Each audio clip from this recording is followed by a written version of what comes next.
సాధారణంగా లోకంలో Valentine's day, rose day, lovers day ఇట్లా జరుపుకుంటూ ఉంటారు.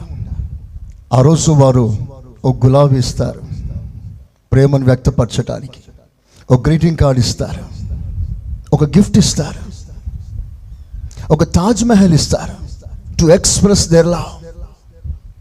ఏదో ఒక వస్తువు ఇచ్చి తమ ప్రేమను చాటిస్తారు.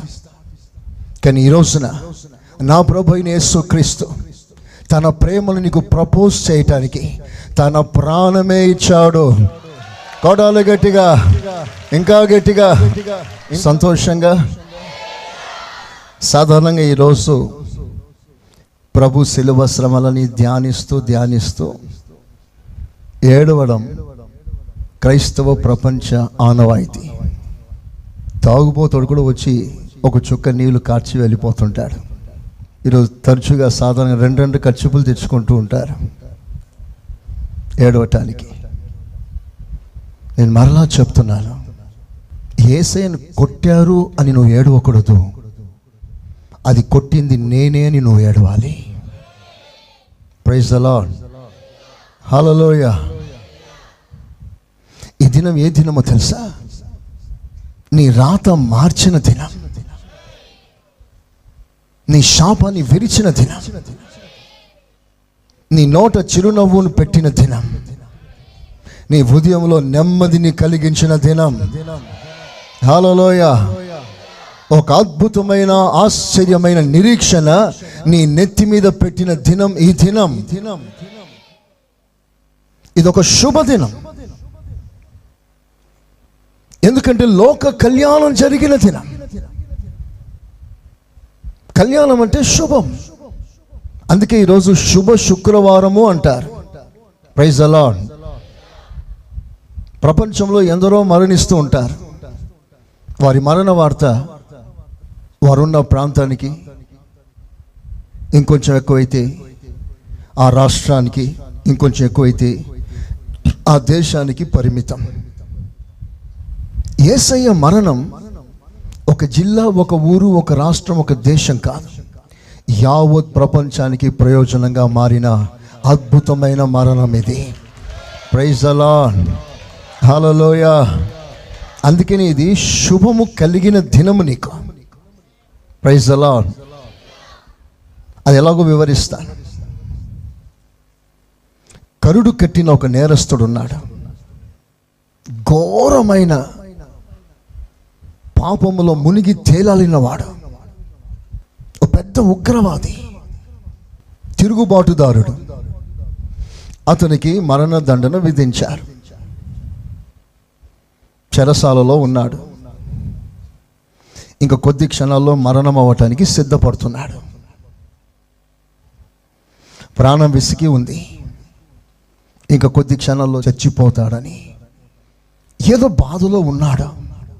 సడన్లో ఆ దొంగకి, ఆ దుర్మార్గునికి, నీచమైన పాపముతో మునిగి తేలాడుతున్న ఆ ఘోర దుస్థితిలో ఉన్న ఆ మనుషునికి రెండు వార్త వినబడింది. రెండు శబ్దాలు, జనుల ఘోష, జనమంతా వెర్రెక్కి కేక వేస్తున్న కేక. రెండు పదాలు విన్నాడు. ఒకటి బరబా, బరబా, బరబా. నేను ఇలాగ ఊహిస్తున్నాను. ఆ సమయంలో తాను లోపల ఎక్కడో జైల్లో ఉన్నాడు. గవర్నర్ పిలాతో మాట్లాడేది మైకులు లేవు ఆ రోజు. ఆనాటి ప్రజలకి, తన ఎదుటిన్న ప్రజలతో తీర్పు తీరుస్తూ మాట్లాడుతున్నాడు. బహుశా పిలాతు వాయిస్ బరబాకు రీచ్ కాలేదేమో, కానీ జనులు హోరెత్తి కేకలు వేస్తున్నారు కనుక ఆ శబ్దం ఇంచుమించు ఆ ప్రాంతం అంతా దద్దరిల్లేటట్లుగా జరిగింది. అప్పుడు పిలాతు అడుగుతున్నాడు ప్రజలను, ప్రతి సంవత్సరం పండుగలో ఒక నేర చరిత్ర గలవాణిని విడిపించుట మన ఆనవాయితీ కనుక ఈ సంవత్సరం ఎవరిని విడిపించాలి అని యేసయ్యను విడిపించే ప్రయత్నంలో పిలాతు మాట్లాడతాడు. అప్పుడు ప్రజలందరూ వేసిన కేక, మాకినవద్దు, బరబ్బా, బరబ్బాని కేక వేశారు. మరి ఈ యేసుని ఏం చేయాలి అని ప్రజలు అడిగితే ప్రజలందరూ ఒక్క స్వరముతో సిలువవే సిలువవే అని కేక వేస్తున్నారు. సో ఆ కేక ఒకటి బరబ్బా, రెండు సిలువవే, ఆ రెండు పదాలు ఇతడు వింటున్నాడు. బహుశా బరబ్బా అనుకున్నాడు, ప్రజలు కూడా నా విషయంలో విసుక్కున్నారు, నేను ఎప్పుడు చస్తానా అని ప్రజలు ఎదురు చూస్తున్నారు, బరబ్బాను సిలువ వేయమని ప్రజలు అరుస్తున్నారు అనుకుంటున్నాడు బరబ్బా. అంతలో జైలర్ వచ్చాడు తలుపు దగ్గరికి. బరబ్బాలే, అతడు విసిపోయి, లేస్తానులే,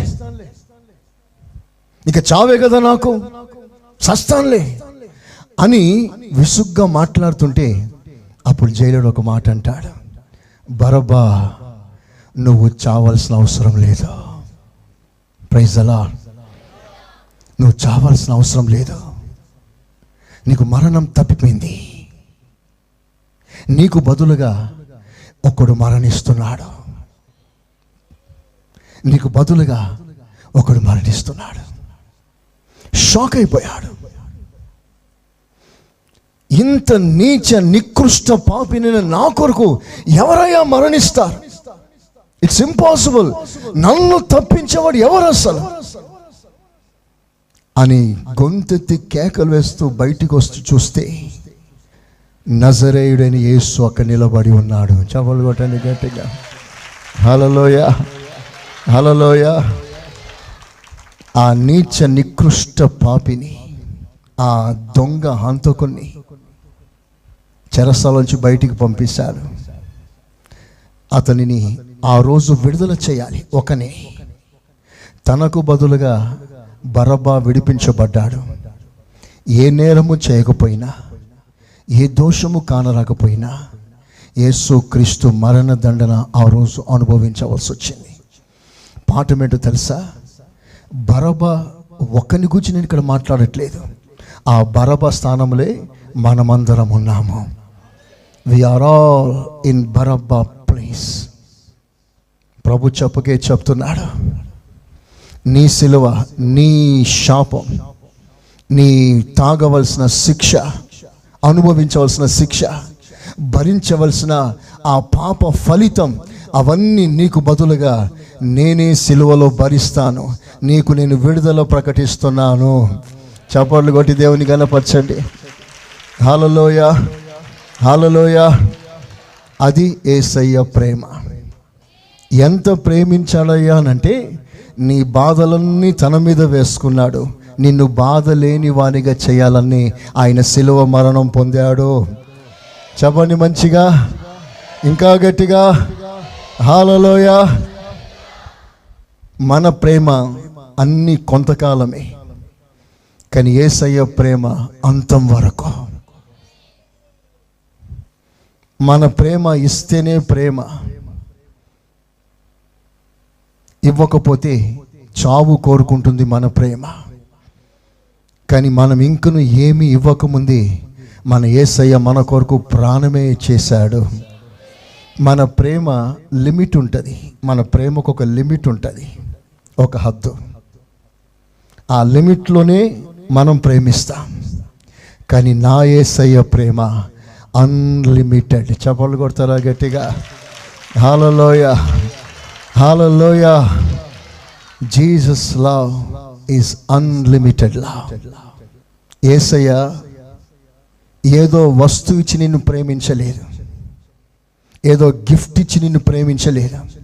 తన ప్రాణమే నీ కొరకు అర్పించి, ఐ లవ్ యూ సంగమా, నేను నిన్ను ప్రేమిస్తున్నాను, ఆ ప్రేమకు బదులుగా నా ప్రాణమే నీ కొరకు దారపోయటానికి సిద్ధంగా ఉన్నాను. స్తోత్రం, హల్లెలూయా.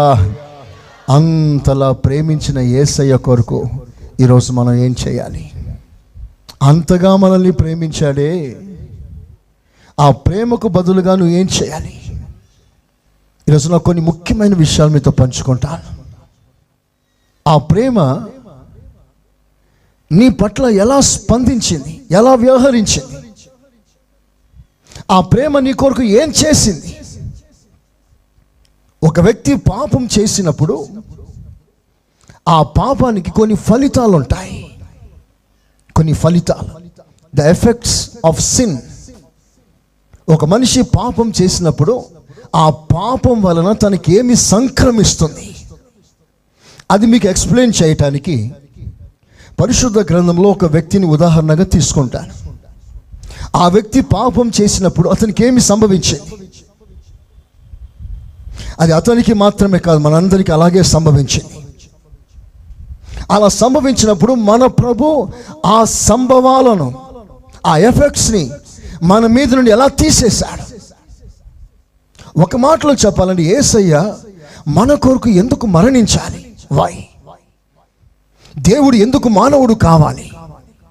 ఒక మానవుడుగా, పరిపూర్ణమైన మానవునిగా సిలువ శ్రమ అనుభవిస్తూ సిలువలో ఎందుకు యజ్ఞమైపోవాలి?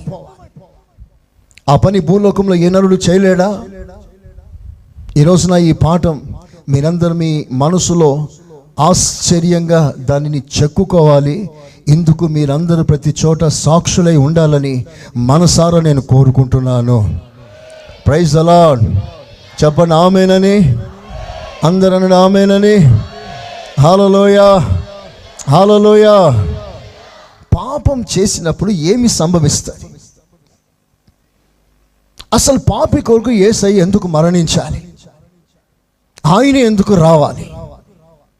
ఆదికాండం 4వ అధ్యాయం 13వ వాక్యం చూడండి. అందుకు కయ్యను నా దోష శిక్ష నేను భరించలేనంత గొప్పది. నేడు ఈ ప్రదేశం నుండి నన్ను వెళ్ళగొట్టితివి. My punishment is unbearable. నా దోష శిక్ష నేను భరించలేనంత గొప్పది. దేవుడు లోకమును ఎంతో ప్రేమించాడు. ఏమిటా ప్రేమ? నీ దోషం శిక్షగా మారితే ఆ శిక్ష నువ్వు భరించలేవు, నువ్వు తట్టుకోలేవు, నువ్వు తల్లడిల్లిపోతావు. అలాంటి శిక్ష నీ మీద వేయకుండా ఆయన తానే తన మీద వేసుకోవటానికి ఆయన ఈ లోకానికి దిగి వచ్చాడు.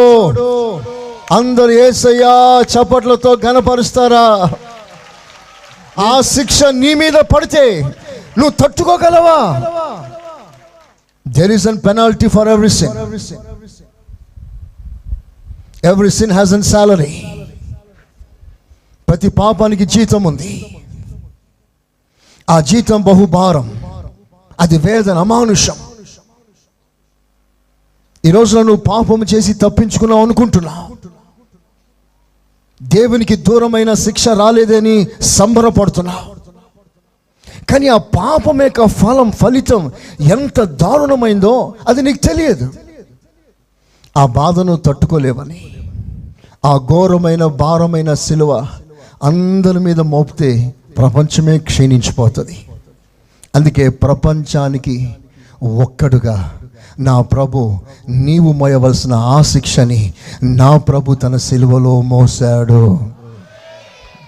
పోనీ ఒకవేళ ఆ శిక్ష నువ్వే మోయవలసిన పరిస్థితి వస్తే ఒకసారి ఆలోచన చేయండి. నువ్వు చేసే ప్రతి తప్పుకి 100 కొరడాల దెబ్బలో, లేదా 1 తక్కువ 40 దెబ్బలో, లేదా నువ్వు చేసిన పాపం చేసినప్పుడంతా ఒక ఎద్దునో ఒక పశువును తీసుకొచ్చి బలి అర్పించే క్రమమే ఉంటే, నువ్వు తప్పు చేసినప్పుడంతా పెనాల్టీ కట్టాల్సిన పరిస్థితి వస్తే ఆ బాధ ఎంత భయంకరంగా ఉంటుంది. నువ్వు తప్పు చేస్తే లయమైపోతా, నాశనం అయిపోతా. ఆ నాశనం రాకుండా ఉండాలంటే నువ్వు ఖరీదు కట్టాలి, వెల చెల్లించాలి. ప్రతిసారి బలిపీఠం దగ్గరికి బలు పశువుని తీసుకురావాలి. ఈ రోజులో ఒక గొర్రె పిల్ల ఎంత ఉందండి రేటు? 6,000 ఒక గొర్రె, మంచి గొర్రె. మీరు రోజుకి ఎన్ని తప్పులు చేస్తుంటారు? అబద్ధం కూడా తప్పే, చెడ్డ తలంపు తప్పే. ఇలా ఒక్కొక్క తప్పు చేసినప్పుడు రోజుకి ఎన్ని చేస్తామో తెలియదు. అన్ని 6,000 కట్టగలుగుతారా? ఒక్కొక్క తప్పుకి ఒక్కొక్క 6,000 మీరు ఇవ్వగలరా? మీరు చెప్పండి, ప్రతి చిన్న తప్పుకి మీరు 6,000 ఇవ్వగలరా? పెద్ద తప్పు అనుకో, పెద్దది తీసుకురావాలి. అదో 10,000 15,000 మీరు చెప్పండి, కట్టగలరా? అందుకే నా యేసయ్య మీ కొరకు కట్టేశాడు. ఇప్పుడు చప్పట్లు కొట్టి దేవుని ఘనపరచాలి.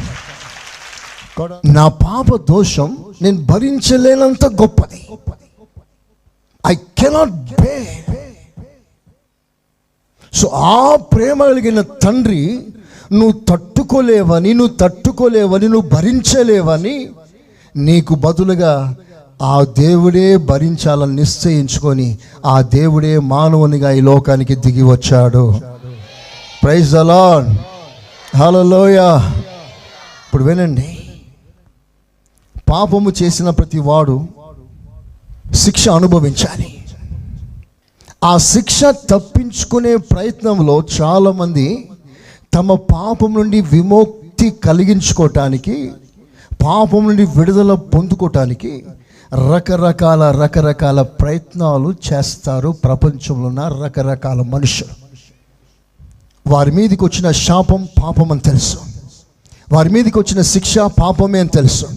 సో ఈ పాపం పోతే ఆ శిక్ష పోతుంది, ఈ పాపం పోతే ఆ శాపం పోతుంది. అసలు ముందు పాపం పోవాలి. ప్రతి దానికి మూలం పాపం. సో ఆ పాపము క్షమించబడితే అన్నీ బాగైపోతాయని మూలమై ఉన్న పాపాన్ని శుద్ధి చేసుకోవటానికి రకరకాల పథకాలు మానవుడు తన కొరకు కనుగొన్నాడు. నేడు ప్రపంచంలో అనేక రకాల మతాలలో వారికి తెలియకుండానే వాళ్ళు ఆచరిస్తున్న ఆచారాలని దేనికయ్యానంటే పుణ్యం వస్తుందని.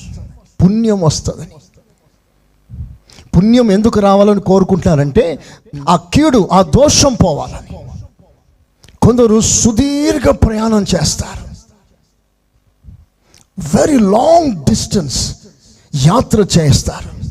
ఎందుకయ్యా ఇన్ని వేల కిలోమీటర్లు నడిచావంటే నేను పావనునిగా మారాలి, పుణ్యుడైపోవాలి, నా మీదున్న దోషం, పాప దోషం పోవాలి అని నడిచాడు 1000 కిలోమీటర్లు. కొందరు వారి పాపం నుండి విడుదల పొందాలని శరీరాన్ని కోసుకుంటారు, సూదులతో గుచ్చుకుంటారు, బెడ్ నిండా ముళ్ళు వేసుకొని ముళ్ళ మీద పడుకుంటారు, పొడుగైన జడలను చెట్లకు వేసి కట్టుకొని ఊగులాడుతుంటారు. ఎందుకయ్యా నీ శరీరాన్ని హింసించుకుంటున్నావు అంటే నాకు పుణ్యం రావాలని, నా పాపం పోవాలని. కొందరు కోడాలతో కొట్టుకుంటారు, కొందరు కత్తులతో నరుక్కుంటారు, కొందరు మంటలో నడుస్తారు, కాలిపోతున్నా పట్టించుకోకుండా నడుస్తారు మోక్ష ప్రాప్తి కావాలని, మోక్షరాజ్యం చేరాలని. కొందరు రకరకాల జీవులను తీసుకొచ్చి బలి అర్పిస్తారు. కోడ్లు, కుక్కలు, నక్కలు, మేకలు, గొర్రెలు, రకరకాల జీవులు తీసుకొచ్చి బలి అర్పిస్తారు. కొంతమంది మనవాళ్ళు కూడా, నేను బయటి వారిని గురించి మాట్లాడట్లేదు.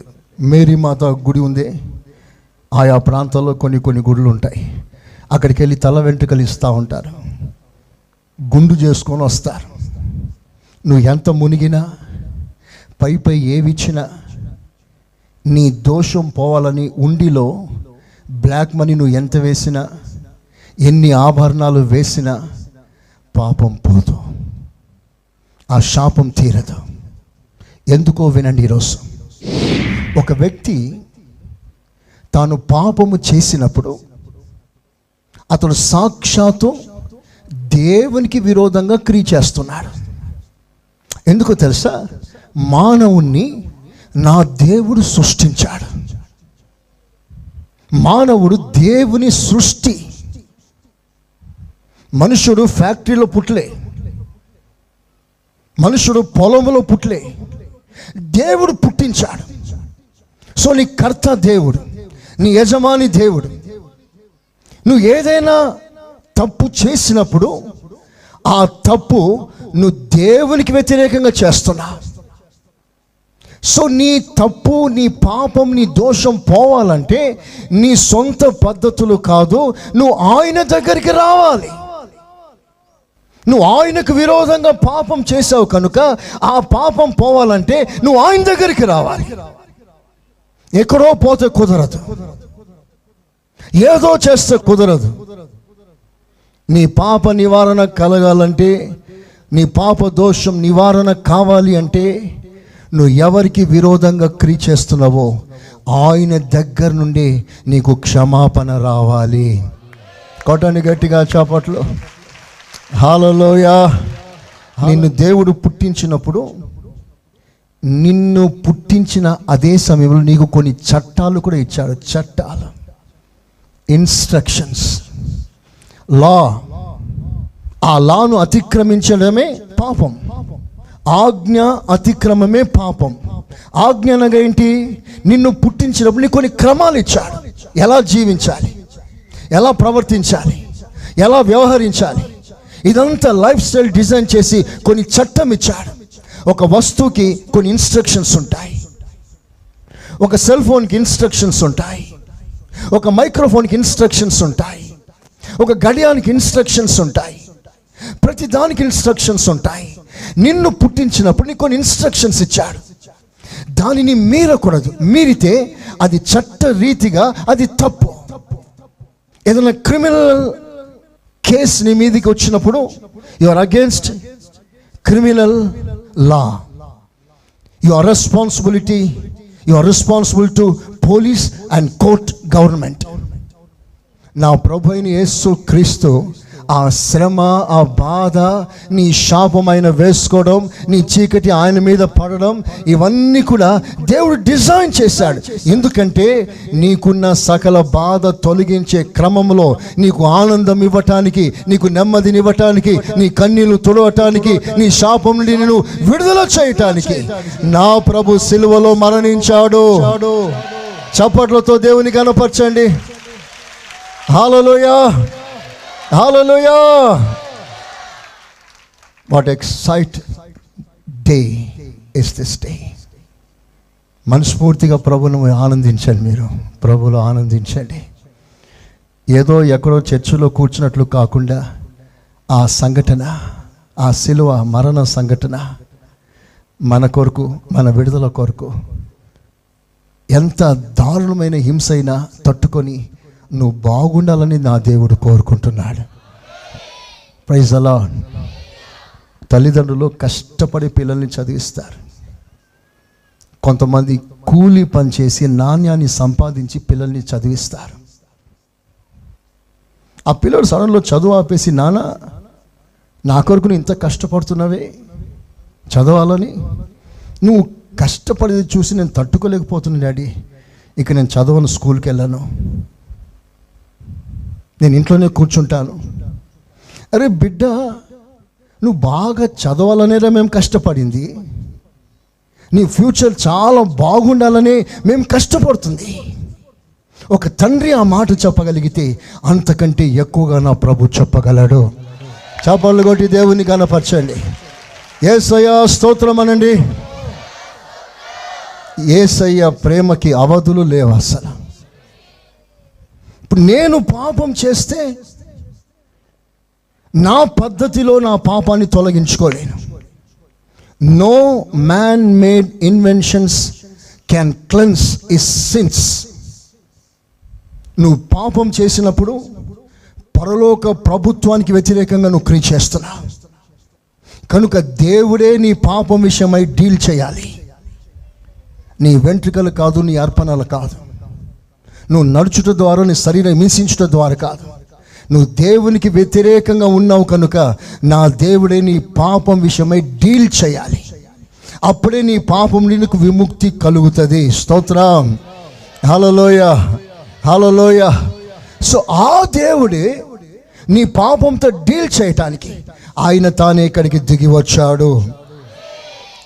చట్టం ఏమిటంటే ఈ పాపానికి డీల్ చేసేవాడు పాపిగా ఉండకూడదు, పాపం లేనివాడై ఉండాలి. ఇది చట్టం. అన్ని వేదాల్లో, గ్రంథాల్లో గ్రంథస్థం చేయబడిన మాట. పాపంలోను క్షమించే అధికారం, పాపికి ప్రాయశ్చిత్తం చేయగలిగిన అధికారం యజ్ఞ పురుషుడు, పాపం లేనివాడు అలాగూ చేయాలి. అందుకని ఈ రోజున మనం బహుధైర్యంగా ఇక నిలబడి ఉన్నాం, ప్రకటిస్తున్నాం. ప్రాంతీయాల భేదాలు లేకుండా దేశాల్లో ఊరు వెళ్ళి ఈ సువార్తను మేము ప్రకటిస్తున్నాము. దీనికి కారణం ఒకటి, నీ పాపములను క్షమించగల దేవుడు ప్రపంచంలో ఇంకొకడు లేడు. కారణం, పాపం లేనివాడు ఒక్కడే, ఆయన పేరే యేసుక్రీస్తు. చెప్పండి గట్టిగా. ఈ లోకంలో సోకాల్ దేవుళ్ళు దేవతలందరూ కూడా పాపంలో పుట్టి పెరిగి పాపం చేసిన వారి. పాపిని రక్షించలేరు. గుడ్డివాడు గుడ్డివానికి దారి చూపించలేడు. కుంటోడు మరో కుంటోని ఎత్తుకొని నడవలేడు. పాపంలో ఉన్నవాడు పాపిని రక్షించలేడు. త్రాగుబోతు మరో త్రాగుబోతుని మారురా అని చెప్పలేడు. గోతిలో ఉన్నవాడు గొయ్యిలో పడ్డవాణిని రక్షించలేడు. గోతిలో ఊబిలో పడ్డవాడిని రక్షించాలంటే ఆ గోతిలో లేని వాడు గడ్డ మీద ఉన్నవాడు కావాలి. ఆ గడ్డ మీద ఉన్నవాడే మన ప్రభు అయిన యేసుక్రీస్తు. చెప్పండి ఆమేన్ గట్టిగా. ఆయన పాపము చేయలేదు, పాపము లేనివాడు, పాపము తలంచని వాడు కూడా. అలాంటి పావనుడు, పవిత్రుడు, పరిశుద్ధుడు, నిష్కల్మషుడు నా పాపముల కొరకు ఆయనే యజ్ఞము చేయవలసి వచ్చింది. పవిత్రమైన రక్తం కారిస్తే తప్ప పాపికి విమోచన రాదు. అందుకని యేసయ్యే ఈ లోకానికి రావాల్సి వచ్చింది.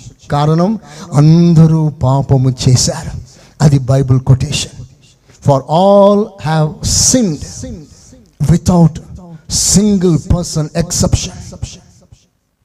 Every single person of this world has sinned.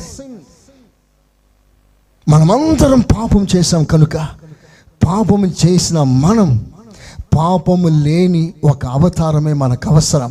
ఆయన వస్తే తప్ప మన పాపాలు క్షమించే అధికారం ప్రపంచంలోకి ఎవ్వడికి ఉండదు. నీవు పాపం నుండి విడుదల పొందాలనే, పాపము లేని జీవితం చేయాలనే నీ కొరకు నా దేవుడు మానవుడై ఈ లోకానికి వచ్చి నీ పాపాలన్నీ తన మీద వేసుకొని ఆయన తానే బలిగా మార్చబడ్డాడు. ప్రైజ్ ది లార్డ్, హల్లెలూయా. అయితే కొన్ని విషయాలు మీరు నేర్చుకోవాలి, కొన్ని ప్రాముఖ్యమైన విషయాలు. ద ఎఫెక్ట్స్ ఆఫ్ సిన్, పాప ఫలితం. పాపం చేసినప్పుడు ఆ వ్యక్తిలో ఎలాంటి పరిణామము సంభవిస్తుంది, అవన్నీ కూడా మీకు కైన్లో నుంచి మీకు చూపిస్తాను. కైన్ అంటే ఒక కైన్ మాత్రమే మీరు చూడకండి, మనమందరం ఆ స్థానంలో ఉన్నాం. పాపము చేసే ప్రతి వాడు తాను అనుభవిస్తున్న ఈ ఎఫెక్ట్స్, అది ప్రతి ఒక్కరూ గుర్తించాలి. చదవండి ఆదికాండం 4వ అధ్యాయం 10వ వాక్యం చూడండి మరలా. అప్పుడు ఆయన, నీవు చేసినది ఏమిటి? నీవు చేసినది ఏమిటి? నీ తమ్ముని రక్తము యొక్క స్వరము నేలలో నుండి నాకు మొరపెట్టుచున్నది. నేలలో నుండి, నేల. తలలు పైకెత్తండి, నా వైపు చూడండి. కయీను ఒక నిరపరాధి రక్తాన్ని చిందించాడు. ఎప్పుడైతే నిరపరాధి రక్తం నేల తడిసిందో ఆ నేల శపితమైంది. 12వ వాక్యం చూడండి, 12th verse. నీవు నేల సేద్యపరిచినప్పుడు, నీవు నేలను, భూమిని సేద్యపరిచినప్పుడు అది తన సారమును ఇక మీదట నీకు ఇయ్యదు. అది తన సారం ఇక మీదట నీకు ఇవ్వదు. నీవు భూమి మీద దిగులు పడుచు దేశ దిమ్మరివై ఉందువనెను. చూడండి, ఇక్కడ మానవుడు పాపం చేసిన తర్వాత ఏమి జరిగింది, అదే జరుగుతుంది. Every time when you sin, the effects will be same. పాపానికి ఉన్న జీతం, పాపం వల్ల కలిగే ఆ ఘోరమైన దుస్థితి నేటికి కూడా అదే. కయీను దోషి కాగా, పాపం చేయగా అతని నిమిత్తం నేల శపించబడింది. ఇదే సంగతి ఆదాం జీవితంలో కూడా అలాగే జరిగింది. ఆదాం పాపము చేసినప్పుడు నేల శపించబడింది. ఆదాము వలనగా మానవుడు శపించబడ్డాడు. మానవుని ప్రయాసం శపించబడింది. Every work has been cursed. ఎంత పని చేసినా కలిసి రాదు. ఎంత కష్టపడి ప్రయత్నం చేసినా ఆదాయం రాదు, లాభం రాదు. చేసినంత వ్యర్థమైపోతున్నట్లుగా కనిపిస్తుంది. సంవత్సరాల తరబడి ఉద్యోగం చేసినా, సంవత్సరాల తరబడి వ్యాపారం చేసినా లాభం ఏమీ కనబడదు. చేతుల కష్టార్జితం మీద ఉన్న శాపం వచ్చేసింది. సరౌండింగ్స్ కర్స్డ్, నేల శపించబడింది. ఇక మీదట ఆ నేలలో సారవంతమైనది ఏది ఫలించదు అని శపించాడు. ఆ మాట నేటికి కూడా ఎంత వాస్తవమో ఒకసారి ఆలోచిస్తారా? ఇప్పుడు ఒక్కసారి మీరు చూడండి, బయటి ప్రపంచంలో సారవంతమైన పౌష్టికమైన ఆహారం ఏదైనా ప్రస్తుతం ఇప్పుడు మార్కెట్లో ఉందా మనకి? ఒకసారి ఆలోచన చేయండి. ఇది తిని ఆరోగ్యంగా ఉండగలం అని ఏదైనా ఒక వస్తువు పేరు చెప్పగలరా? నౌ ప్రెసెంట్ అన్ని కల్తీ, అన్ని కృత్రిమం, ఆర్టిఫిషియల్. ఈ రోజుల్లో వెజిటేబుల్స్ ఆర్టిఫిషియల్, పాలు ఆర్టిఫిషియల్. స్వచ్ఛమైన పాలు ఈ రోజున ఎక్కడ దొరకదు, అంత కల్తీ. కెమికల్స్తో తయారవుతున్నాయి. పెరుగు కల్తీ, షుగర్ కల్తీ, ఆకుకూరలన్నీ కల్తీ, విష ప్రయోగం. చివరికి ఫలాలు తిందామన్నా ఫలాలు తింటే క్యాన్సర్ వస్తుంది అంటున్నారు, టీవీ రిపోర్ట్.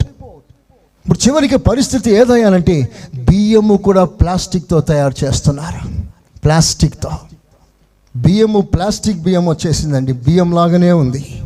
బస్తాలు బస్తాలు దిగిపోయిన ఇండియాలో ప్లాస్టిక్ పేపర్లతో, పిచ్చి కాగితాలతో బియ్యం తయారు చేస్తున్నారు.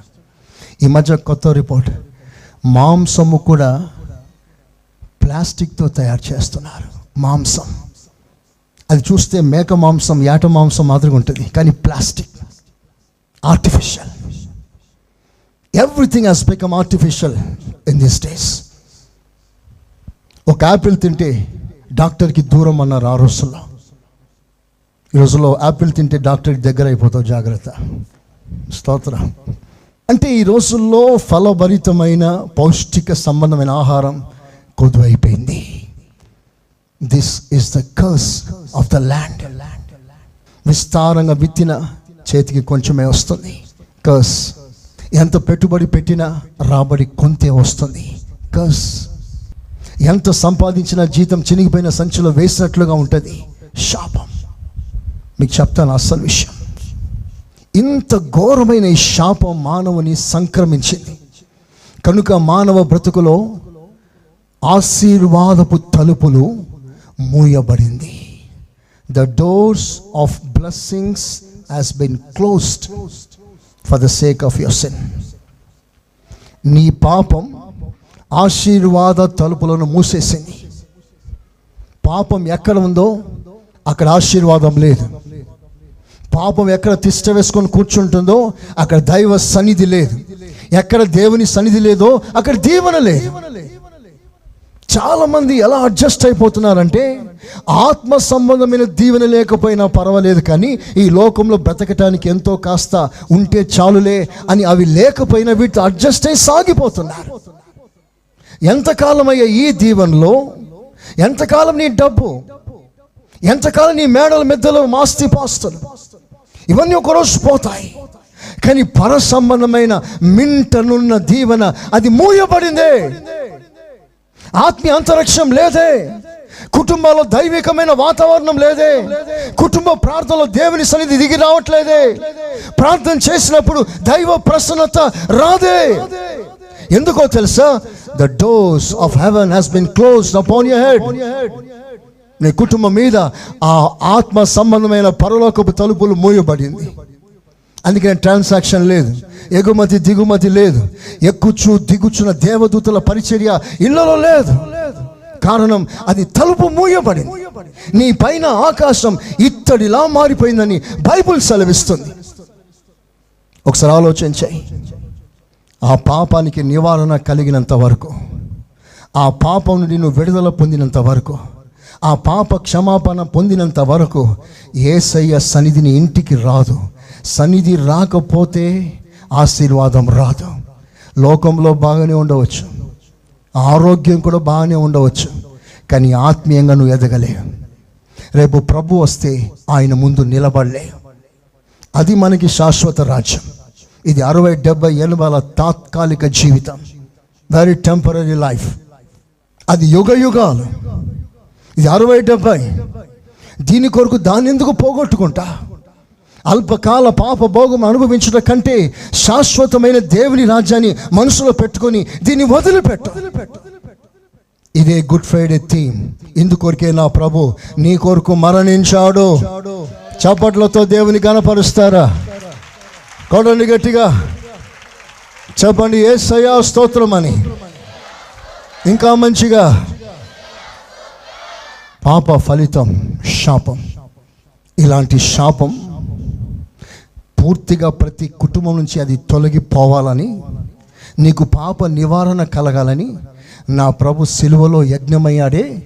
ఆ యజ్ఞంలో, ఆ బలిలో నీవు చేరగలిగితే, ఆ బలి కార్యాన్ని నువ్వు అంగీకరించగలిగితే, అక్కడ కారిన రక్తం చేత నీ పాపములకు ఒక ప్రాయశ్చితం కలిగించుకోగలిగితే, నీ ఇంట ఇక మీదట శాపం ఉండదు. కోటు చప్పట్లు గట్టిగా, హల్లెలూయా. ఇక ఏ శాపం నీ ఇంట ఉండదు. గలతీ పత్రిక 3వ అధ్యాయం 13వ వాక్యం. గలేషియన్స్ 3:13. ఆత్మను గుర్చిన వాగ్దానము విశ్వాసం వలన మనకు లభించున్నట్లు అబ్రహాము పొందిన ఆశీర్వాదాలు క్రీస్తు యేసు ద్వారా అన్యజనులకు కలుగుటకై, మనందరికి కలుగుటకై, క్రీస్తు మన కోసం శాపగ్రస్తుడై మనలను శాపగ్రస్తుడుగా మార్చబడినందువలన అలాంటి శాపము నుండి ఆయన మనలను విమోచించెను. ఇప్పుడు గట్టిగా చప్పట్లు కొట్టి దేవుని కనపరచండి. ఇది జరిగిన సత్యం. సిలువ కార్యం ఎంతమంది నమ్ముతున్నారో, విశ్వసిస్తున్నారో, అనుభవిస్తున్నారు, వారి మీద ఉన్న శాపం, దోషం తొలగిపోయింది, విరుగుడైపోయింది. మీరు దేవుని దీవెనకు పాత్రులై ఉన్నారు. Praise the lord. ఇలాంటి మీరు ఎవరో ఏదో అంటే, ఎవడో వస్తాడు, సార్ మీ ఇంట్లో ఏదో దోషం ఉంది సార్ అంటాడు. అవునా అంటాడు ఈ విశ్వాసి. 7 రోజులు మీ ఇంట్లో ప్రార్థన పెట్టాలి, అప్పుడు కానీ ఆ దోషం పోదు. నేను ఒక అన్యజనుని గురించి మాట్లాడట్లేదు, విశ్వాసిని గురించి.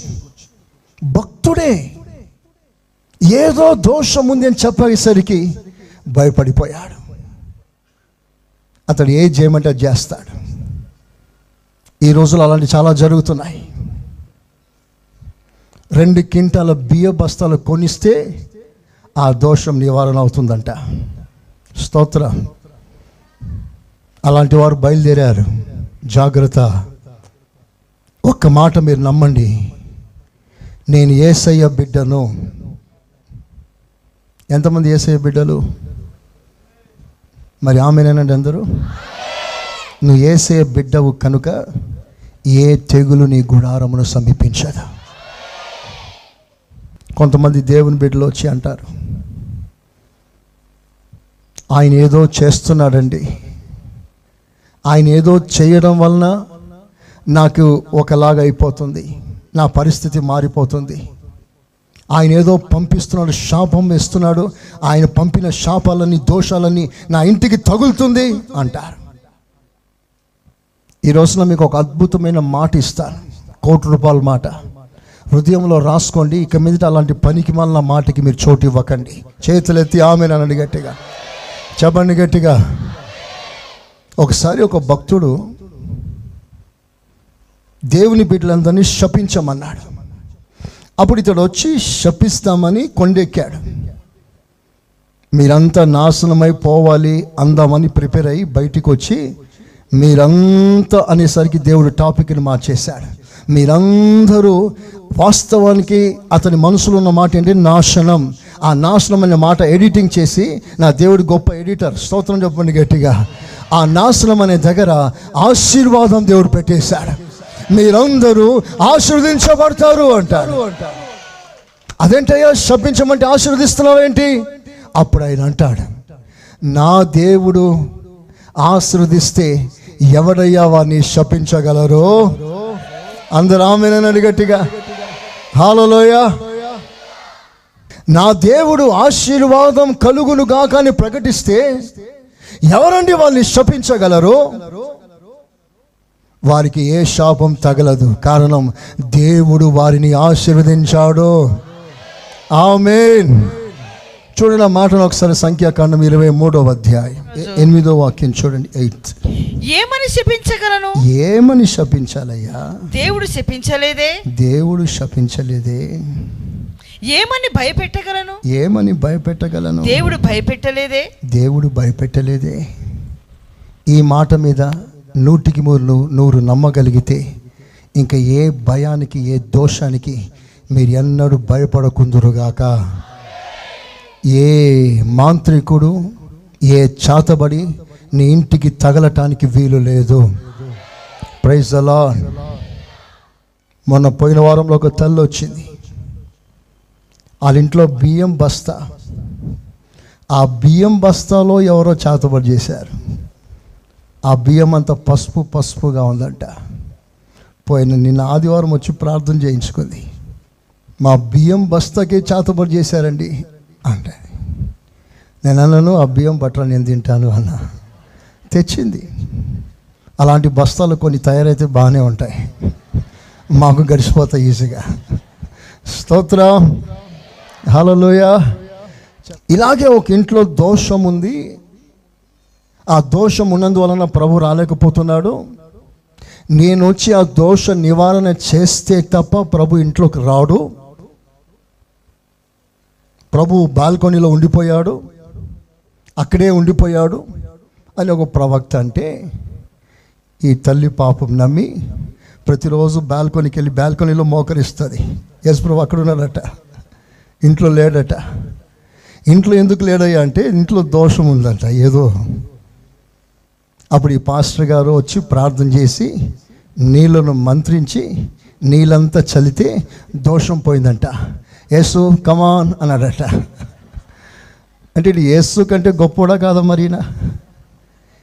ఇతడు వచ్చి ఆ దోషం పొమ్మన్న తర్వాత అప్పుడు ప్రభు వస్తాడట. ఎలాంటి ప్రవక్తలు బయలుదేరారండి. వాళ్ళు తయారవటానికి మనలాంటి అమాయకులు చాలామంది కారణం. వాక్యం తెలియక. మీరందరూ వాక్యంలో బలవంతులుగా మారాలి. ఆమేన్, హల్లెలూయా.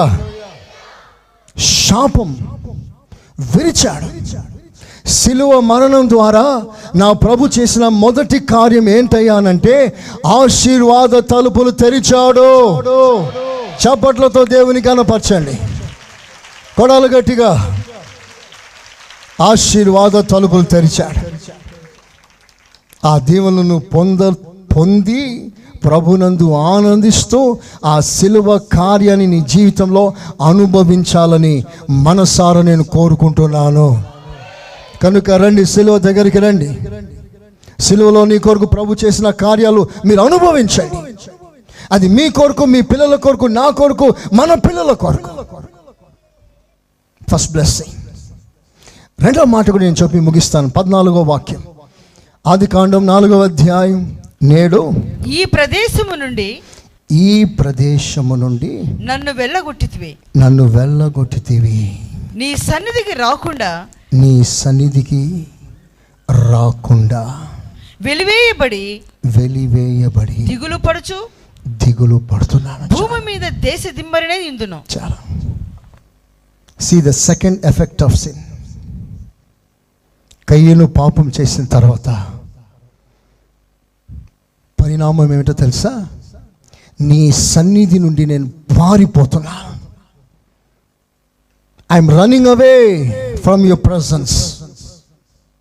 I have lost the worthiness to stand in your presence because of my sin. Hereafter no entrance for me to stay in your presence. నీ సన్నిధిలోంచి వెలివేయబడ్డాను. అక్కడ ఇంకా మీరు చదివితే నీ ముఖము నాకు మరుగు చేసుకుంటా. చదవండి ఆ మాటలు మరలా. నేడు ఈ ప్రదేశం నుండి నన్ను వెళ్ళగొట్టితివి, నీ సన్నిధికి రాకుండా వెలివేయబడి దిగులు పడుచు భూమి మీద దేశ దిమ్మరనైందును, కావున నన్ను కనుగొన్న వాడెవడో వాడు నన్ను చంపునని. గమనించండి, ఇక్కడ నీ సన్నిధి నుంచి నేను త్రోసివేయబడ్డాను. This is the effect of sin. పాపము మీ జీవితాల్లో, మీ కుటుంబంలో ఉన్నంత వరకు మీరు దేవుని సన్నిధిలో లేరు, సన్నిధికి దూరంగా ఉన్నారు. You are away from God's presence. ఆయన ముఖం మరుగైపోతుంది, ఆయనతో మీకున్న సంబంధం తెగిపోతుంది. పాప ఫలితం ఏదయ్యా? నువ్వు పాపం చేసినప్పుడు నీలో ఏం జరుగుతుంది? ఒకటి, దేవునికి దూరం అయిపోతున్నా, ఆయనతో సంబంధం తెగిపోతుంది, ఆయన ముఖము ఎన్నడూ నువ్వు చూడలేవు. ఇది పరిస్థితి. సరిగ్గా ఆదాము జీవితంలో ఏం జరిగిందో చూస్తారా? ఆదాము పాపం చేసినప్పుడు ఆదాముని దేవుడు ఏం చేశాడు? అవ్వని బయటికి గెంటేశాడు. అవే ఫ్రమ్ మీ, బయటికి పంపించేశాడు. బయటికి పంపించడమే కాదండి, గేట్ క్లోజ్ చేసేసాడు. Doors have been closed. దేవుడు వారిని బయట వేసేసి డోర్ క్లోజ్ చేశాడు.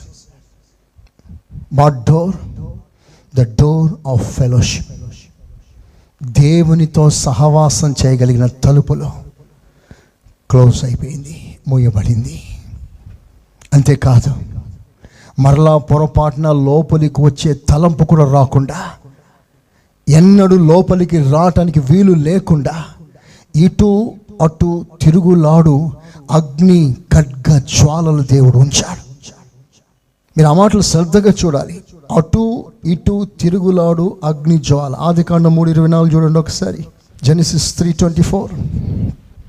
అప్పుడు ఆయన ఆదామును వెళ్ళగొట్టి ఏదైనా తోటకు తూర్పు దిక్కున కెరూబులను జీవవృక్షమునకు పోవు మార్గమున కాచుటకు ఇటు అటు తిరుగుచున్న ఖడ్గజ్వాలను నిలువబెట్టాడు. దేవుడు నియమించాడు. ఒక సెక్యూరిటీలా, కావలి అని రాస్తుంది అక్కడ, ఒక సెక్యూరిటీ. ఇక మానవుడు లోపల పోవటానికి వీల్లేదు. లోపలంటే లోపల ఏముంది? దేవుని సన్నిధి. లోపల ఏముంది? జీవవృక్షం, ద ట్రీ ఆఫ్ లైఫ్.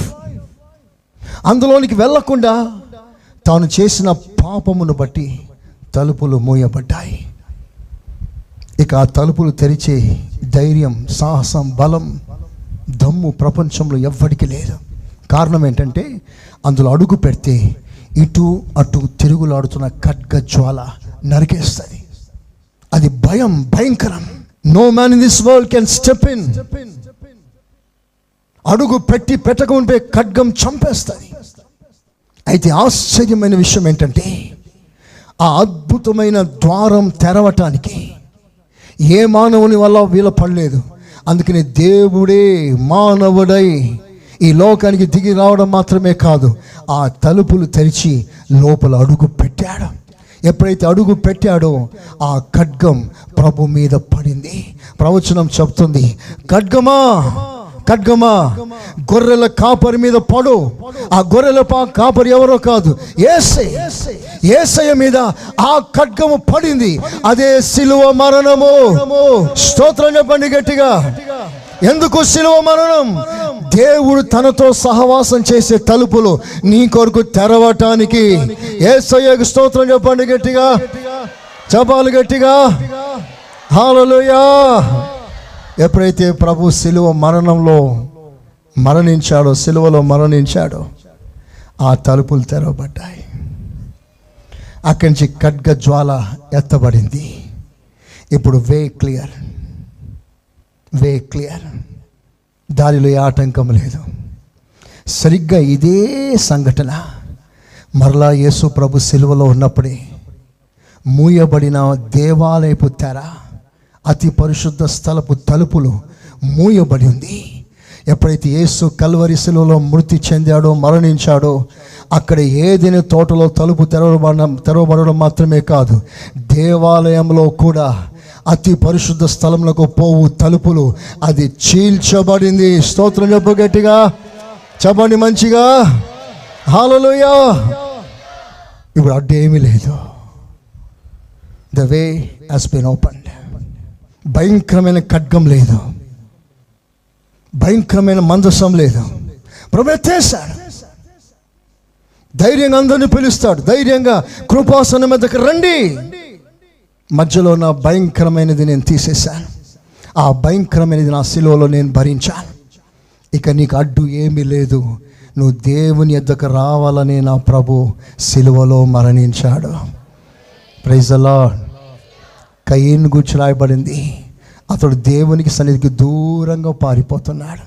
ఆయన మాత్రమే కాదు, మనమందరం కూడా పాపమును బట్టి దూరస్తులము అని రాస్తుంది. మనమంతా దూరస్తులం. ఎందును బట్టి? పాపాన్ని బట్టి. ఇది ఒకప్పుడు ఎఫెక్ట్ మాత్రమే కాదు, even after you have been saved. నువ్వు రక్షణ పొందిన తర్వాత కూడా నీవు పాపానికి చోటించినంత కాలం you are away from God's presence. నువ్వు దేవుని సన్నిధికి చాలా దూరంగా ఉన్నావు. సంఘానికి రావచ్చు, మందిరానికి రావచ్చు, అసలైన దేవుని సన్నిధికి దూరంగా ఉన్నా. ఎంతమంది లేరా ఆ విధంగా? సన్నిధికి దూరంగా ఉన్నందువల్లనే ఆత్మలో ఎదుగుదల లేక, ఆత్మలో బలము లేక, ఆత్మలో ఉత్సాహం లేక, ఆత్మలో అభిషేకం లేక, ఆత్మలో వైరాగ్యం లేక అన్నీ పోగొట్టుకుంటున్నావు. గుర్తిస్తున్నారా ఎవరైనా? ఆ ఎఫెక్ట్ని గుర్తిస్తున్నావా? మోడు బారిపోతున్నావే గుర్తిస్తున్నావా? చిగురు పోగొట్టుకున్నావే గుర్తిస్తున్నావా? ఆయన సన్నిధిలోని ఆనందం పోగొట్టుకుంటున్నావే గుర్తించగలుగుతున్నావా? పరుగులు తీసిన వచ్చిన నీవు ఇప్పుడు ఆగిపోయావే గుర్తిస్తున్నావా? దేవుని సన్నిధిని అనుభవించి ఆనందించిన నీవు ఇప్పుడు దేవుని సన్నిధి నీకు దుఃఖంగా మారిందే గుర్తించగలుగుతున్నారా? ఇది నువ్వు గుర్తించగలిగితే నీకు మేలు అని ప్రభు మాట్లాడుతున్నాడు. యేసయ్యా స్తోత్రం అనండి గట్టిగా. సంఘం అందరూ కూడా ఈ మాటను గుర్తించాలని కోరుకుంటున్నారు. ఒకవేళ నీ ఇల్లు, నీ కుటుంబం, నీ పిల్లలు దేవునికి దూరం అయిపోతున్నారేమో, దైవ సన్నిధికి దూరం అయిపోతున్నారేమో. ప్రియులారా, పనికి మాలిన కార్యక్రమాలకి మీరు చోటు ఇవ్వకండి. ప్రతి పాపం నుండి విడుదల పొందండి. దేవునికి దగ్గరగా రండి. నువ్వు దేవునికి దగ్గరగా రావాలని నీ కొరకు నా ప్రభు ఘోరమైన చిత్రహింసలు అనుభవించాడు. ఎందుకయ్యా నువ్వు మరణించావంటే, నువ్వు దూరంగా ఉండడం నాకు ఇష్టం లేదు బిడ్డ. నువ్వు రా, నా ఎద్దకు రా, నా కౌగిట్లోకి రా. ఎవ్వడు దూరంగా ఉండుట ఆయనకి ఇష్టం లేదు. అందరూ అంతటా మారు మనసు పొందాలని వారందరి కొరకు నా ప్రభు సిలువలో మరణించాడు.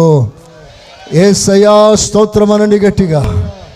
సిలువ మరణం ద్వారా నా ప్రభు ఆశీర్వాదపు తలుపులు తెరిచాడు. సిలువ మరణము ద్వారా సహవాసపు తలుపులు తెరిచాడు. Praise the lord. He has opened the way of fellowship. ఆయన తలుపులు తెరవడం మాత్రమే కాదు, పరలోకానికి తానే ఒక తలుపుగా మారిపోయాడు. యేసయ్యా స్తోత్రం. ఇంత కార్యం ప్రభు నీ కొరకు చేశాడు. చాలాసార్లు మన హృదయాలు ఎంత కఠినమైపోతుందంటే, కనీసం యేసయ్య స్తోత్రం అనే మాట కూడా మనసారా చెప్పలేదు, మనం చెప్పలేకపోతున్నాం. అంత కార్యం ప్రభు చేశాడే. హృదయపూర్వకంగా బలమంతటితో ప్రభుని స్తుతించగలిగిన ఒక మంచి సమయం వచ్చినప్పుడు నీ హృదయంలో నా ఆనందాన్ని ప్రభుకు వ్యక్తపరచలేని స్థితిలో ఉన్నావంటే ఎంత దూరంగా ఉన్నావు ఒకసారి ఆలోచిస్తావా? ఆలోచించండి. ప్రభుని ఘనపరిచే విషయంలో నువ్వు దేవునికి దూరం అయిపోతున్నావేమో. నీ విషయంలో సహవాసపు తలుపులు తెరిచే ఉందా, మూసుందా? ఆ తలుపు మూసుంటే నీకెప్పుడు అపజయం, ఎప్పుడు అపజయం. ఆల్వేస్ చాలా ఈజీగా ఓడిపోతా. బైబిల్ అదే చెప్తుంది. ఆసా కాలంలో అనుకుంటా, తన తండ్రి కాలంలో మూయబడిన తలుపులన్నీ కుమారుని కాలంలో రాజు తీస్తాడు. అంతకుముందు తండ్రి తలుపులు మూసేశాడు, దేవాలయపు తలుపు మూసేశాడు. ఇక ప్రార్థనలు, నైవేద్యాలు, ఆరాధనలు అన్నీ క్లోజ్ అయిపోయాయి. దానివల్ల తన జీవితంలో ఎఫెక్ట్ ఏంటో తెలుసా? ఈజీగా ఓడిపోతున్నాడంట ఆ రాజు. చిన్న శోధన గెలవలేడు, మరి ఇంతకాలం దేవుని వాక్యం వింటూ సంఘ సభ్యుడిగా ఉంటూ చర్చ్ మెంబర్గా ఉంటూ చిన్న చిన్న శోధనలు తట్టుకోలేక పడిపోతుంటే నువ్వు ఏం సాధించావు నీ సంఘంలో? దేవుని వాక్యం వల్ల నువ్వు ఏం బలం పొందావు? ఒక మాట తట్టుకోలేవు, ఒకరిని జయించలేవు, ఒకరిని ఓర్చుకోలేవు, ఒకరిని భరించలేవు, ఒకరిని క్షమించలేవు. ఇంకా మన ఆత్మీయత ఎంతవరకు ఎదిగిందండి? ఒక మాట ఒకసారి ఆలోచన చేయండి. ఇప్పుడు వినండి, నీకు తలుపులు తెరవటానికి, నువ్వు యేసయ్య దగ్గరికి రావటానికి నీ పాప ఫలితం ఏంటి? ప్రభుకు దూరం అవడం. నీ పాప ఫలితం ఎఫెక్ట్ ఏంటి? తలుపులు మూయబడడం. నువ్వు పాపం వల్ల వచ్చిన ఎఫెక్ట్ ఏంటి? తండ్రి ముఖం మరుగు కావడం. అయితే ఈ ఎఫెక్ట్ అంతా కూడా ప్రభు తన మీద వేసుకున్నాడు. నీ పాప ఫలితం నా ప్రభు శిలువలో భరించాడు. అందుకనే ఆ పాపమంతా తన మీద పడ్డప్పుడు, ఆ పాప ఫలితం అంతా ప్రభు మీద పడ్డప్పుడు తండ్రి కూడా ముఖాన్ని కప్పేసుకున్నాడు. తండ్రి ముఖాన్ని దాచేసుకున్నాడు. అంతవరకు చేయి పట్టుకున్న తండ్రి కూడా చేయి వదిలేశాడు. ఆ ఒక్క క్షణం ప్రభు తట్టుకోలేక అల్లాడిపోయి గోల పెట్టి ఏడ్చాడు. నా దేవా, నా దేవా, నన్నెందుకు విడనాడితేవి, నా చెయ్యి ఎందుకు విడిచావు అని గోల పెట్టుకొని ఏడుస్తున్నాడు. ప్రారంభం నుండి అదే భయం, అదే వేదన, అదే దుఃఖం. అందుకే ఈ గిన్నె నీ చిత్తమైతే తీసేయి. నాకు దెబ్బలు కొడతారని కాదు, నా ముఖాన్ని ఉమ్మి వేస్తారని కాదు, నన్ను శిక్షిస్తారని కాదు, ఘోరమైన మరణం పొందుతానని కాదు, నీవు నా చేయి వదలాల్సి వస్తుంది. పాపం నా మీద ఉన్నందువలన ఒక నీతిగల తండ్రిగా, ఒక న్యాయాధిపతిగా నా చేయి వదలాలి. అది ధర్మమే. కానీ ఆ ఒక్క క్షణం నేను తట్టుకోలేను ప్రభా. వేరే మార్గం లేదా? లోక కళ్యాణం కొరకు, పాపి రక్షణ కొరకు వేరే ప్రణాళిక లేదా? ఇదేనా? అయినా నీ చిత్తమైతే ఇది కూడా నేను తాగుతానయ్యా. ఒక్క క్షణ ఎడబాటు కొరకు యేసయ్య తప్పించాడు. ఒక్క క్షణ ఎడబాటు కొరకు. నా దేవా, నా దేవా, ఒక్క క్షణమైనా నా చెయ్యి ఎందుకు విడిచావయ్యా? ఎన్ని హృదయాలు కఠినమైపోయే రోజున ప్రభుకు దూరంగా నువ్వు ఎంతకాలం అయిపోయింది? ఎంతకాలం అయిపోయింది? నా ప్రభు ఒక్క క్షణం తట్టుకోలేకపోయాడే.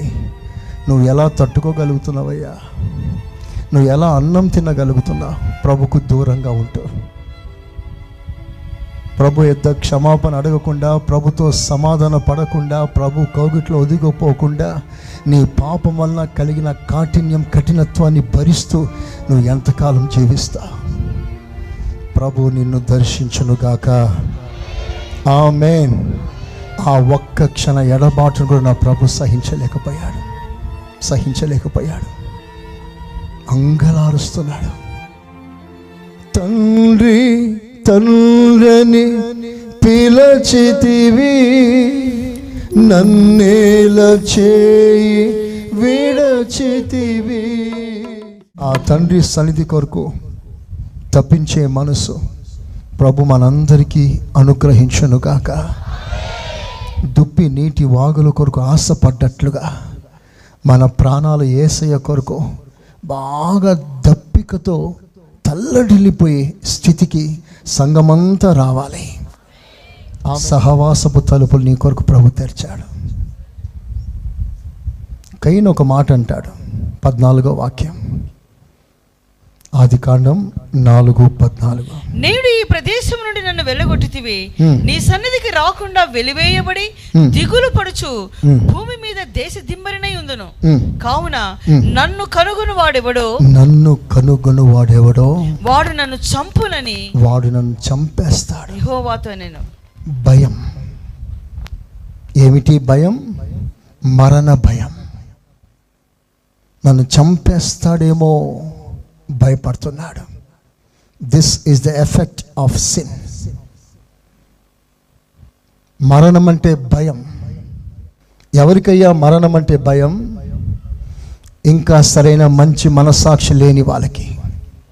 మరణం సమీపిస్తున్నప్పుడు సంతోషంగా మరణాన్ని ఆహ్వానించగలమా? ఒక భక్తుడు అంటాడు, నా జీవితంలో అన్నీ అయిపోయిందయ్యా, సమాధానంగా నీ దాసుని పోనిచ్చేసాయి. వెల్కమ్ చేస్తున్నాడు, మరణాన్ని వెల్కమ్ చేస్తున్నాడు. నేను అంటున్నాను, యేసయ్య సిలువలో ఎందుకు మరణించాడయ్యా అనంటే, నిన్ను మరణ వేదన, మరణ భయం వేధిస్తుందే, అట్టి భయములో నుండి నిన్ను విడిపించాలని నా ప్రభు మరణం అనుభవించాడు. Praise the lord, hallelujah. Bible సెలవిస్తుంది, మరణ వేదనని తొలగించాడు. మరణం ఎందరినో బంధించింది, హేమిల్ని బంధించి పెట్టింది. అబ్రహాం మొదలుకొని పరిశుద్ధులందరూ చెరలో ఉన్నారు, మరణం వారిని బంధించి పెట్టింది. కానీ నా ప్రభు అయిన యేసుక్రీస్తు సిలువలో మరణించుట ద్వారా ఆయన తిన్నగా పాతాళంలోనికి వెళ్ళి అక్కడ బంధింపబడిన ప్రతి ఆత్మని ఆయన విడుదల చేసి చెరగా కొనిపోయాడు. పాఠం ఏమిటో తెలుసా? ఈ రోజున మరణం ఏ మాత్రం నిన్ను బెదిరించవలసిన అవసరం లేదు. ఒక్క మాటలో చెప్పాలంటే, మరణ తలుపులు దేవుడు తెరిచేశాడు. చప్పలు కొట్టండి గట్టిగా, కొడాలి గట్టిగా. The doors of your grave has been opened. ఏ మరణం నిన్ను బంధించనేరదు. ఎవ్వడు కూడా పాతాళంలో, మరణంలో, సమాధిలో ఉండనక్క అవసరం లేదు. సమాధి తలుపులు నా దేవుడు తెరిచేశాడు. హల్లెలూయా. మరణ భయం ఏంటంటే, ఎవరైనా ఎక్కడికి వెళ్ళినా అతడు ప్రాణ భయముతో బ్రతుకుతున్నాడు. కయీన్, ఎందుకయ్యా ఈ భయం నీకు? పాపం. ఆ పాపం నీలో ఉన్నప్పుడు మరణం దగ్గర అవుతుంటే నువ్వు తట్టుకోలేవు. ఆ నరక దృశ్యం కనిపిస్తుంది. అయ్యో నరకం కనిపిస్తుంది, అయ్యో నేను తట్టుకోలేను, ఆ మరణం, ఆ నరకంలో పడిపోవడం ఇష్టం లేదు అని అప్పుడు కేక వేస్తా. అందుకనే ఆ భయం అప్పుడు ఉండకూడనట్లుగా ఇప్పుడే నీకు తన మరణం ద్వారా నీకు మంచి మనస్సాక్షి దేవుడు ఇస్తున్నాడు. యేసయ్యా స్తోత్రం అనండి. అట్టి మంచి మనస్సాక్షిని అనుభవించే ప్రతి వాడు మరణానికి భయపడాడు. Praise the lord. మరణం అంటే ఏమిటి? పరలోకానికి ఒక దారి, one step, just one step. మరణం ఇటు, పరలోకం ఇటు. మనిషికి పరలోకానికి మధ్యలో చిన్న తలుపు, అదే మరణం. కళ్ళు మూస్తే తలుపులు తెరవబడతాయి, నువ్వు దేవుని సన్నిధిలో ఉంటావు. Praise the lord. అయినా నచ్చదు మనకి, అయినా నచ్చదు. నా ప్రభు సిలువలో మరణ భయముతో బాధింపబడుతున్న ప్రతి వాణిని నా దేవుడు విడిపించాడు. కనుక ఎఫెక్ట్, ఆ సిలువ మరణం, పాపము ద్వారా కలిగే పాప ఫలితాలన్నీ కూడా నా ప్రభు సిలువలో భరించాడు. ఇక మీదట మరణం నిన్ను బంధించకూడదని నా ప్రభు మరణించాడు నీ కొరకు. అసలు దేవునికి చావు లేదు. దేవుడితే ఎందుకు చచ్చిపోతాడయ్యా అని ప్రశ్నిస్తారు. దేవునికి చావు లేదుగా. చచ్చిపోయినవాడు దేవుడు ఎలా అవుతాడు? చచ్చిపోయినడు దేవుడు కాదండి, ఆయన మానవుడై మన చావు ఆయన అనుభవించాడు. కారణం, మనమందరం చావుకు భయపడనక్కర్లేదు. మరణం తర్వాత మనకి పరలోకానికి ద్వారము దేవుడు తెరవటానికి మరణ తలుపులు దేవుడు తీశాడు. అది ఆయన మరణం ద్వారా. Praise the lord, hallelujah. ఇంత శ్రేష్టమైనదే ఈ రోజున Good Friday. Praise the lord, hallelujah. కనుక దేవుడు లోకమును ప్రేమించిన దినం ఈ దినం, నిన్ను నన్ను ప్రేమించిన దినం ఈ దినం. లోకంలో మరిగిపోతున్న నన్ను ఆయన ఒక్కసారి చేపట్టి లాగి ఇక్కడ కూర్చోపెట్టింది ఈ దినమే. స్తోత్రం, హల్లెలూయా. లోకముతో పాటు నశించిపోకుండా లోకంలో నన్ను వేరు చేసి ఆయన సన్నిధిలో కూర్చోబెట్టింది ఈ దినమే. సో ఈ దినం నా జీవితంలో మరువలేనిది. ఆమేననండి గట్టిగా. బైబిల్ సెలవిస్తుంది, ఐగుప్తుని విడిచిన ఆ దినం నువ్వు ఎన్నడూ మర్చిపోకూడదు, ఎన్నడూ మరవద్దు. ఐగుప్తుని ఎలా విడిచారు? 10 అద్భుతాలు జరిగాయి, విడుదల రాలేదు. ఎప్పుడైతే పస్కా గొర్రె పిల్ల వధించబడిందో అదే రాత్రి ఈ ఐగుప్తులో ఉన్న వారందరికీ గొప్ప విడుదల కలిగింది. ఆ విడుదల, ఆ దినం ఇశ్రాయేలు తమ జీవిత కాలంలో ఎన్నడూ మర్చిపోకూడదు. ఆ అనుభవం, ఆ దినం, ఆ అనుభవం ఏంటి? సిలువ మరణం. ఆ దినం ఏంటి? నువ్వు రక్షణ పొందిన దినం. ఇది ఎన్నడూ మర్చిపోకూడదు. నువ్వు పుట్టినరోజు మర్చిపోయినా పర్వాలేదు, ప్రభు నిన్ను రక్షించిన ఈ శుభదినం నువ్వు మరవకు. ఆ అనుభవాన్ని మరవకు.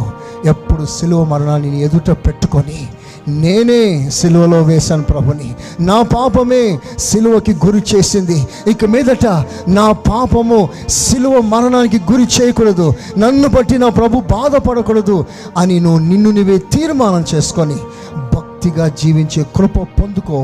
అట్టి అభిషేకం, కృప, బలము, వైరాగ్యము, కృప సమృద్ధిగా దేవుడు మనకు అనుగ్రహించునుగాక. అందరూ ఆమేన్ అందమా?